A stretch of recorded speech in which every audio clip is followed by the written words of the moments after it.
उल्फत के दर्दो गम का परस्तार कौन है।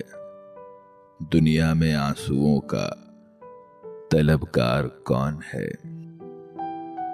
खुशियां चला हूं बांटने आंसू समेट कर, उलझन है मेरे सामने हकदार कौन है।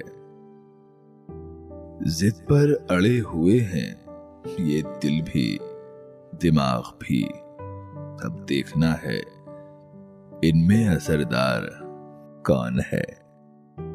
पहले तलाश कीजिए मंजिल की राह गुजर, फिर सोचिए कि राह में दीवार कौन है।